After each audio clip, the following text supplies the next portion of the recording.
এবারের পাকিস্তান সুপার লিগে বাংলাদেশি ক্রিকেটাররা একটু বেশি সমাদৃত হচ্ছেন। ৬ ক্রিকেটার খেলছেন ৩ দলে, তবে সবচেয়ে বেশি আলোচনা মোস্তাফিজকে ঘিরে, আর সেটা স্বাভাবিকও। পিএসএল এর নতুন মৌসুমের শুরুতেও কাটারের জাদুতে মুগ্ধতা ছড়িয়েছেন ফিজ। ৪ ওভারে ১৯ রানে ১ উইকেটের বোলিং ফিগারে গুরুত্বপূর্ণ অবদান রেখেছেন লাহোর কালান্দার্সের জয়ে। আসরে শুভ সূচনা করা দলটাও মেতেছে কাটার মাস্টারের বন্দনায়। ফ্র্যাঞ্চাইজি মালিক থেকে শুরু করে সতীর্থ সবাই।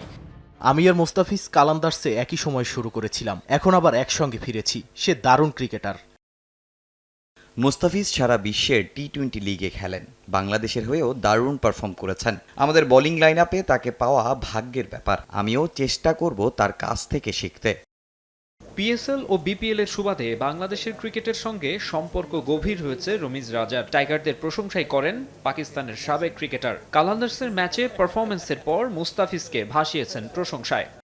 লাহোরের কাছে হারিস শাহিনরা আছে। মোস্তাফিজ আশায় অনেক পার্থক্য তৈরি হয়েছে। সে দারুণভাবে গতি পরিবর্তন করতে পারে। অধিনায়ক চাইলে আগ্রাসী কিংবা রক্ষণাত্মক দুইভাবেই তাকে ব্যবহার করতে পারে। পাকিস্তানি ইয়াংস্টারদের উচিত টেম্পারমেন্ট আর গেম অ্যাওয়ারনেসটা তার কাছ থেকে শেখা।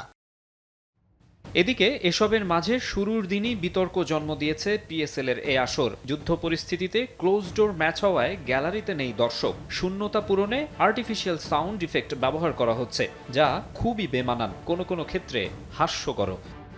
হাস্যকর ঘটনা ঘটেছে আরও। ম্যাচ চলাকালীন হঠাৎ সাদা বলের গোলাপি হয়ে যাওয়া নিয়ে ট্রল, মিমস সামাজিক যোগাযোগ মাধ্যমে। ধারণা করা হচ্ছে হায়দ্রাবাদ কিংসম্যানের জার্সি থেকে রং উঠে বলে লাগায় এমনটা হয়েছে। আর এ নিয়ে রীতিমতো হতবাক বিদেশি ক্রিকেটাররা। জার্সির মান নিয়ে প্রশ্ন তুলছেন অনেকেই। মাকসুম আলম খান, সময় সংবাদ।